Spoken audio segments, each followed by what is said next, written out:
Hello बच्चों, कैसे हो आप सब लोग। स्वागत है आपका मेरे YouTube channel study with doctor Pawan Oberoi पर। मैं doctor Pawan Oberoi, head of department faculty of commerce, Bhagwati college Meerut. Viewers, आज इस वीडियो में मैं आपके लिए जो है सीसीएस यूनिवर्सिटी मेरठ का कॉर्पोरेट अकाउंटिंग का जो 2015 का जो क्वेश्चन पेपर है वो मैं आपके लिए लेके आया हूँ। बहुत मुश्किल से ये अवेलेबल हुआ है क्योंकि मैं इससे पहले जो क्वेश्चन पेपर सॉल्व करवा चुका हूँ वो अपनी प्लेलिस्ट में मैं करवा चुका हूँ। तो जो स्टूडेंट नए हो तो मेरा channel study with doctor Pawan Oberoi को जरूर सब्सक्राइब कर लीजिएगा, लाइक और शेयर भी करते रहिएगा अपने फ्रेंड सर्कल में। तो इसमें दो प्लेलिस्ट बनी हुई है कॉर्पोरेट अकाउंटिंग की, एक तो चैप्टर वाइज स्टडी है और दूसरा एक सोल्ड पेपर है। ये वाला पेपर भी आपको सोल्ड पेपर वाली प्लेलिस्ट में मिलेगा। तो उसमें सोल्ड पेपर आप देखिएगा कि उसमें 2014 का भी मैंने करवा दिया था, जो हिंदी इंग्लिश दोनों में था। वो बुकलेट अवेलेबल हो गई थी मेरे को। इसमें 2015 के अभी हिंदी मीडियम में मैं क्वेश्चन करवा रहा हूँ, कोशिश करूँगा कि आपको इंग्लिश मीडियम में भी करवा दूँ, ठीक है।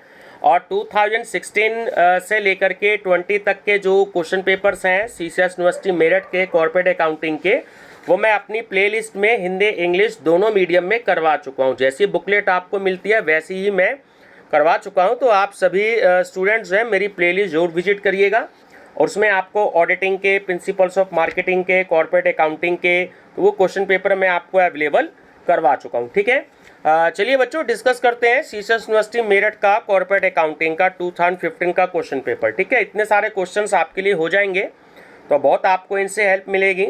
आपको ये आइडिया भी हो जाए कि किस तरीके के क्वेश्चन पेपर्स जो हैं वो एग्जाम में आते हैं, ठीक है। और अगर आपने बीएड एंट्रेंस भरा है या टीजीटी पीजीटी भी अगर आप ने फिल किया, या जो आपके जानकार कोई हो तो आप उनको बता दीजिएगा, तो ये क्वेश्चंस उनके लिए भी बहुत ही ज़्यादा हेल्पफुल रहेंगे, ठीक है व्यूअर्स।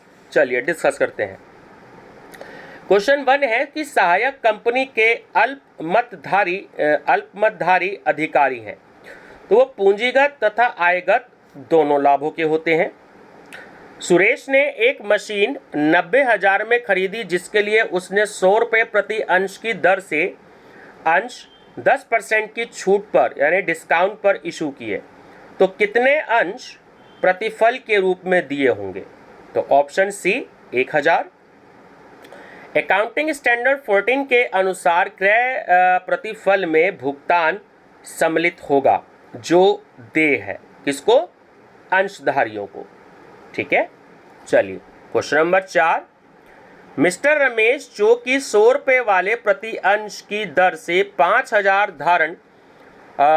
अंश धारण किए हैं, उसने आवेदन के 30 रुपये और आवंटन, एप्लीकेशन आवेदन कहते हैं इंग्लिश में, और अलॉटमेंट को आवंटन के लिए 40 रुपये की पेमेंट करी है ना। उसने 20 रुपये फर्स्ट कॉल का पेमेंट उसने नहीं किया है, तो प्रथम याचना के पश्चात अंश हरण करने पर अंश पूंजी खाता डेबिट किया जाएगा, कितने से, 4,50,000 रुपये से, ठीक है। अभिदत्त पूंजी व याचित पूंजी का अंतर क्या कहलाता है, याचित पूंजी। हरण के समय अंश पूंजी खाता किस राशि से डेबिट किया जाएगा, याचित मूल्य से। यदि 100 रुपये की दर के अंशों का हरण कर लिया गया हो जिसमें 70 रुपये प्रदत्त हों, तो ऐसे अंशों का पुनर्निर्गमन न्यूनतम किस मूल्य पर होना चाहिए, तो वो होना चाहिए 70 रुपये प्रति अंश तक, ठीक है। एक कंपनी अपने अंशों का निर्गमन कर सकती है, देखिए, अंकित मूल्य पर भी, प्रीमियम मूल्य पर भी और कटौती पर भी, ऑप्शन डी, ठीक है, उपयुक्त सभी। चलिए बच्चों, ये जो एक्चुअली क्वेश्चन पेपर है उस समय पे मैं आपको पहले ही बता दूं कि कंपनी एक्ट जो था उस समय 1956 चलता था, ठीक है। तो इसमें कुछ क्वेश्चन जो हैं वो आपको कंपनी एक्ट 1956 के भी मिलेंगे, ठीक है। मैं आपको बता दूं कि आपको जो है ये क्वेश्चन जो है जो रेडी करने हैं वो कंपनी एक्ट 2013 के हिसाब से रेडी करने हैं, क्योंकि इसमें आंसर वही मैंने टिक लगा रखे हैं 1956, क्योंकि उस समय चलता था। हाँ, इंग्लिश मीडियम का जो क्वेश्चन पेपर मैं आपको अवेलेबल करवाऊंगा तो उसमें मैंने उसको रिवाइज कर लिया है, वो कंपनीज एक्ट 2013 के हिसाब से है, बट हिंदी में मैं इसको अभी नहीं कर पाया हूँ, ठीक है, क्योंकि मार्केट में इस समय शॉप्स बंद हैं, कंप्यूटर वालों पे थोड़ा सा जाना हो नहीं पाया है, तो इसलिए जो क्वेश्चंस आपको लगता हो कि ये कंपनी एक्ट 1956 के हिसाब से हैं तो उनको आप देख लीजिएगा। बेसिकली आईडिया के लिए है ना, आपको कंपनी एक्ट 2013 के हिसाब से करना है, इस बात का ध्यान रखिएगा। आप बाद में पढ़ने के बाद ये कमेंट्स मत दीजिएगा कि इसका आंसर पहले ये था और अब ये है, ठीक है, क्योंकि इंग्लिश वाला कंपनी एक्ट 2013 के हिसाब से चेंज कर चुका हूँ, बट हिंदी वाले का मेरे को समय नहीं मिल पाया है, ठीक है, तो इस चीज़ का आप ध्यान रखिएगा। चलिए, प्रवर्तकों को जब उनकी सेवाओं के बदले में अंश निर्गमित किए जाते हैं तब खाता डेबिट किया जाता है। किसको? गुडविल को, ख्याति को। कंपनी की अंश पूंजी दर्शाती है क्या? ऑप्शन डी करेक्ट है, ए और बी दोनों को, यानी इक्विटी शेयर्स को भी और प्रेफरेंस शेयर्स को भी, तो ऑप्शन डी करेक्ट है। समता अंशधारी हैं, जो इक्विटी शेयर होल्डर्स होते हैं वो क्या होते हैं? वो कंपनी के स्वामी होते हैं, ठीक है।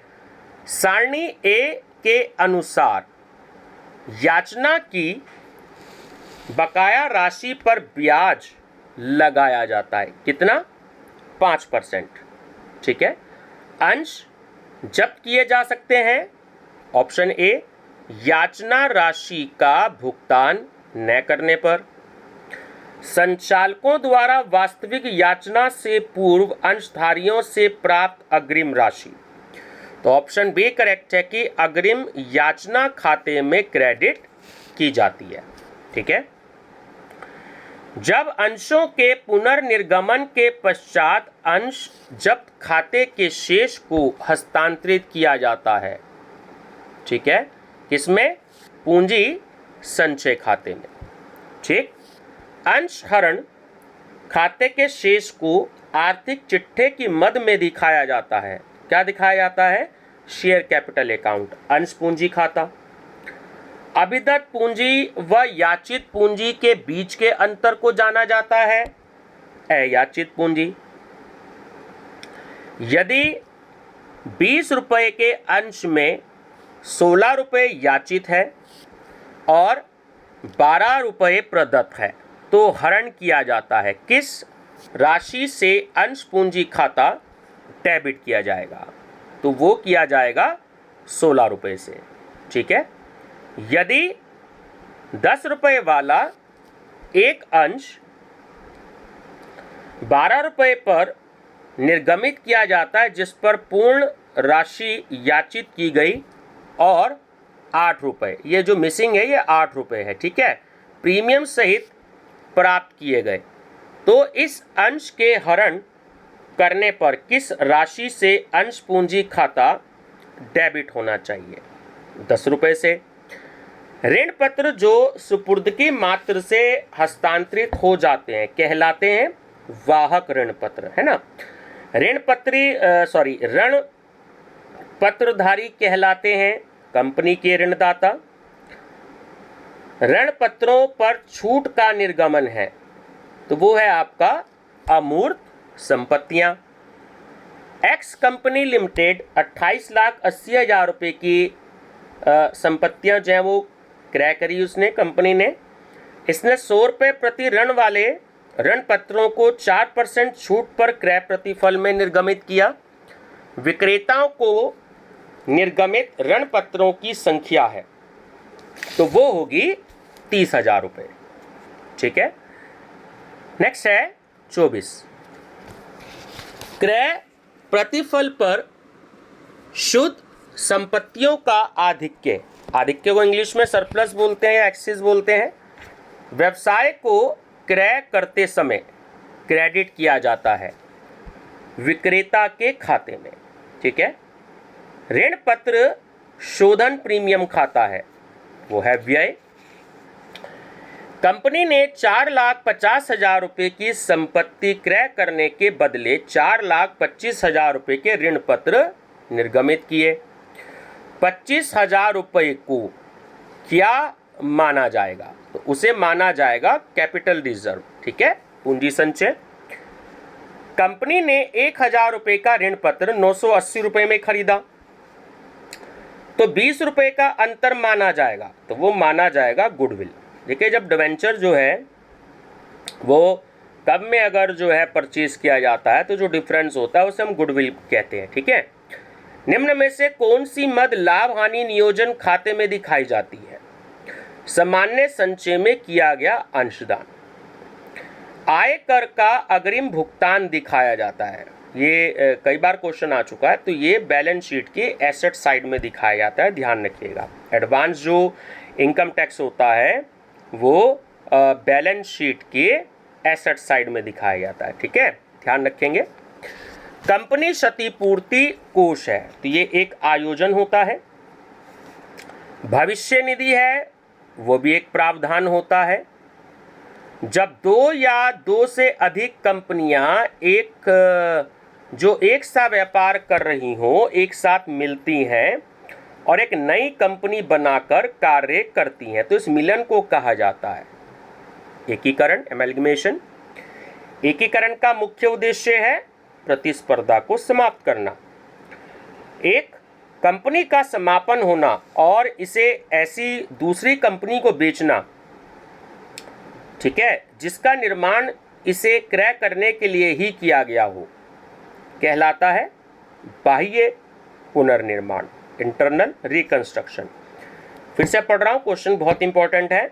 जब एक कंपनी का समापन होना और इसे ऐसी दूसरी कंपनी को बेचना जिसका निर्माण इसे क्रय करने के लिए ही किया जाता है, ठीक है, तो वो कहलाता है बाह्य पुनर्निर्माण। आंतरिक पुनर्निर्माण में कोई भी कंपनी समापन में नहीं जाती, ठीक है, इंटरनल रिकंस्ट्रक्शन में कोई भी कंपनी समापन में नहीं जाती। यदि कंपनी द्वारा अधिग्रहित शुद्ध संपत्तियों का मूल्य क्रय प्रतिफल से कम हो तो वो क्या होता है अंतर? वो होता है ख्याति का, ठीक है। ख्याति है, आप सब जानते हो, एक अमूर्त संपत्ति होती है। कुत्ते के स्वभाव वाली ख्याति वो कम मूल्यवान होती है, ठीक है। संपत्ति पक्ष में ख्याति को किस शीर्षक में दिखाया जाता है? स्थायी संपत्तियों में, फिक्स्ड एसेट्स में।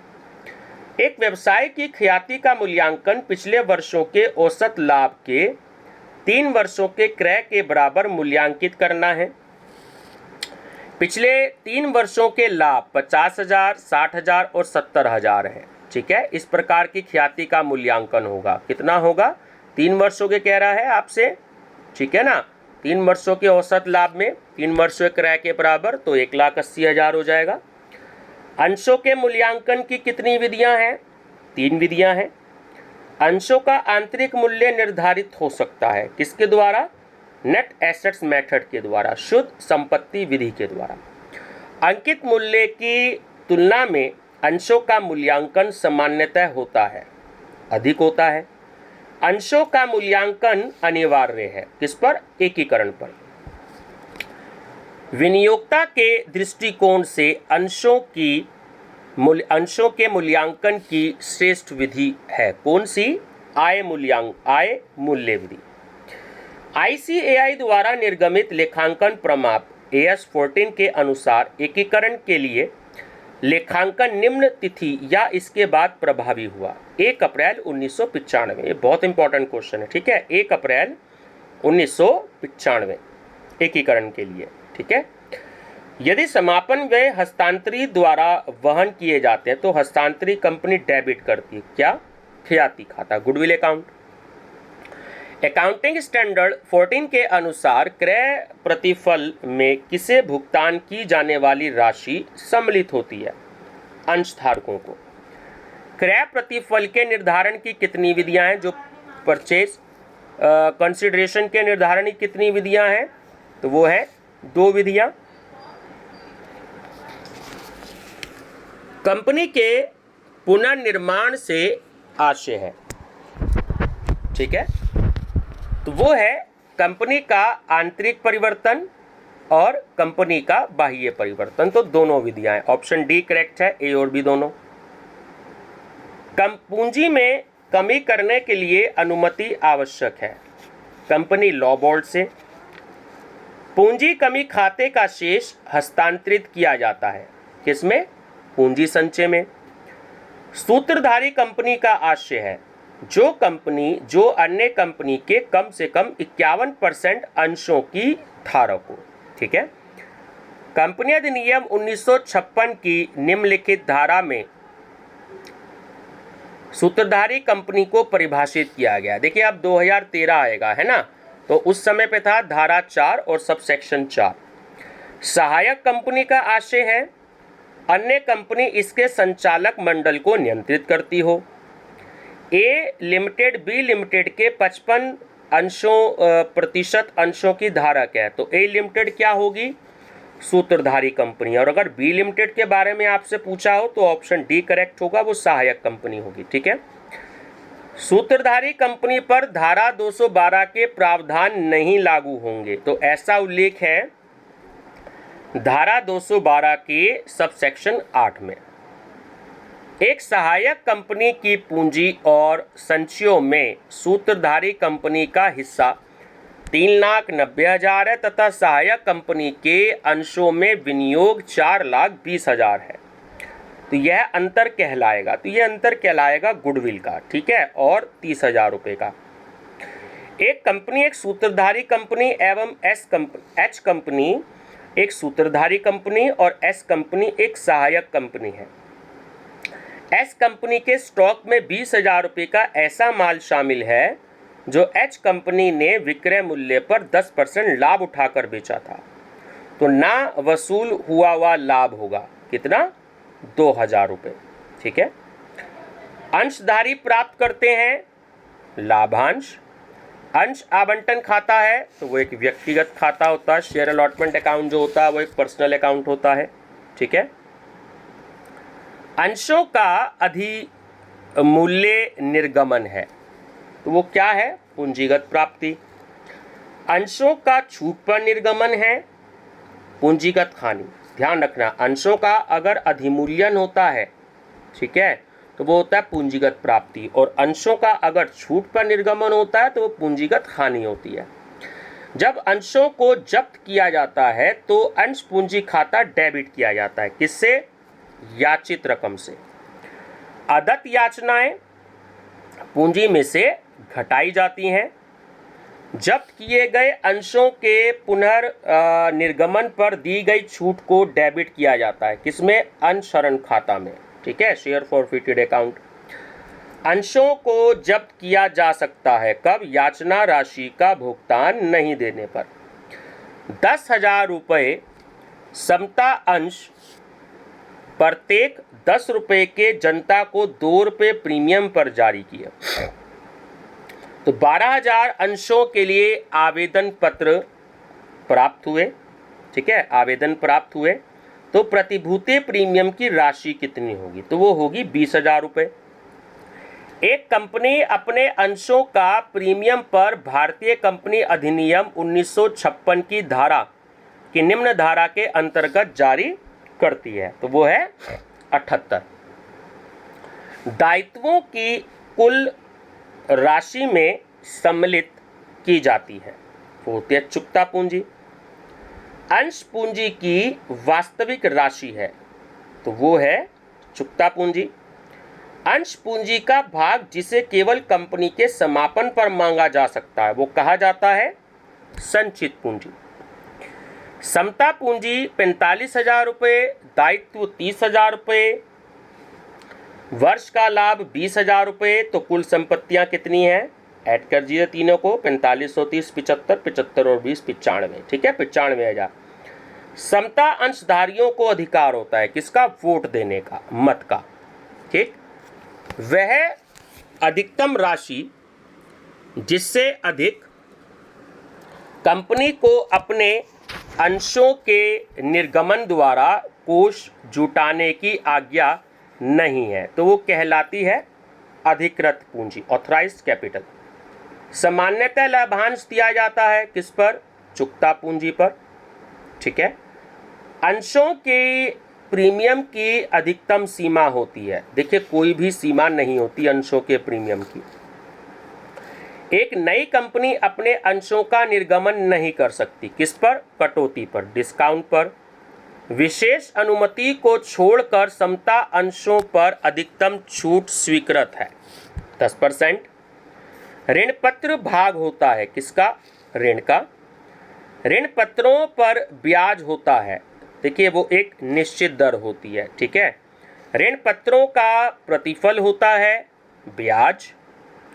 एक कंपनी ने 100 रुपये वाले 1,12% ऋण पत्रों को निर्गमित किया, तो ऋण पत्रों की ब्याज राशि है कितनी? 12 लाख रुपए। सेबी के अनुसार, securities and exchange board of India, ठीक है, सेबी का पूरा नाम, के मार्गदर्शन के अनुसार शोधन के पूर्व ऋण पत्रों की राशि के कितने प्रतिशत से ऋण पत्र शोधन कोष का सृजन करना होगा? 50%। ऋण पत्रों के शोधन पर प्रीमियम खाता है व्यक्तिगत खाता। सिंकिंग फंड हमेशा दिखाता है क्या? जमा शेष। सिंकिंग फंड निवेश हमेशा दिखाता है डेबिट शेष, ठीक है, ध्यान रखना। जो सिंकिंग फंड होता है वो जमा शेष दिखाता है, जो सिंकिंग फंड निवेश होता है वो डेबिट शेष दिखाता है, ठीक है। चलिए, सिंकिंग फंड निवेश पर ब्याज को क्रेडिट किया जाता है, किस पर? सिंकिंग फंड खाता में, ठीक है, सिंकिंग फंड खाता में। आयकर के अग्रिम भुगतान को दिखाना चाहिए चिट्ठे के संपत्ति पक्ष में। बंधक ऋण दिखाया जाता है चिट्ठे के दायित्व पक्ष में। कर्मचारी क्षतिपूर्ति कोष है तो एक चालू दायित्व होता है। अंशों का आंतरिक मूल्य ज्ञात किया जाता है शुद्ध संपत्तियों के आधार पर। शुद्ध संपत्तियां ज्ञात करने हेतु घटाया जाने वाला दायित्व है तो वो है अधिमान पूंजी। शुद्ध संपत्तियों के मूल्य को अंशों की संख्या से विभाजित करने पर प्राप्त अंशों का मूल्य कहलाता है आंतरिक मूल्य। ख्याति का निर्धारण आवश्यक है कंपनी का विक्रय करने पर। ख्याति के मूल्यांकन की एक विधि है, वो है अधिलाभ विधि। ख्याति का मूल्य सर्वाधिक होगा बिल्ली ख्याति, ठीक है, बिल्ली की ख्याति में सर्वाधिक मूल्य होता है और कुत्ते की ख्याति में सबसे कम होता है। एक सूत्रधारी कंपनी के लिए सहायक कंपनी के समस्त अंशों का क्रय करना अनिवार्य है, ठीक है, ना तो 50%, ना 52%, ना 75%, ठीक है, तो सही आंसर है इनमें से कोई नहीं।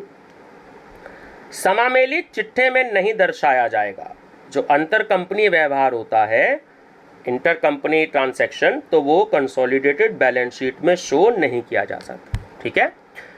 यदि एक सूत्रधारी कंपनी ने सहायक कंपनी को 27,000 रुपये की लागत का माल 36,000 रुपये में बेचा हो तो समामेलित चिट्ठा, ये चिट्ठा वर्ड मिसिंग है बच्चों, तैयार करने की तिथि पर इस माल में से सहायक कंपनी के पास 6,000 का माल शेष हो तो ना वसूल हुआ लाभ, ये लाभ वर्ड मिसिंग है, ठीक है, तो ना वसूल हुआ लाभ होगा कितना? वो होगा 1,500। तो बच्चों ये 2015 का क्वेश्चन पेपर है जो मेरे को अवेलेबल हुआ काफ़ी मुश्किल से और वो मैंने आपसे डिस्कस किया। कुछ क्वेश्चन जो हैं वो 2013 के कंपनी एक्ट पर डिपेंड होंगे तो आप उसको करेक्ट कर लीजिएगा। मैंने अदर जो हैं उसमें करेक्ट कराया हुआ है, आप मेरी प्लेलिस्ट देखिएगा तो उसमें जो इनसे रिलेटेड क्वेश्चन आए हुए हैं वो मैंने करवाए हुए हैं और मैं इंग्लिश का और पेपर तैयार कर रहा हूँ, आंसर उनके मैं अवेलेबल कर रहा हूँ कंपनी एक्ट 2013 के हिसाब से, तो वो भी मैं आपसे ज़रूर डिस्कस करूँगा ना, ठीक है ना बच्चों। तो वीडियो पसंद आई हो तो लाइक शेयर सब्सक्राइब जरूर करते रहिएगा अपने फ्रेंड सर्कल में और मेरे चैनल पर बने रहिएगा। मेरा चैनल नेम आप जानती हैं, study with doctor Pawan Oberoi. Thank you बच्चों।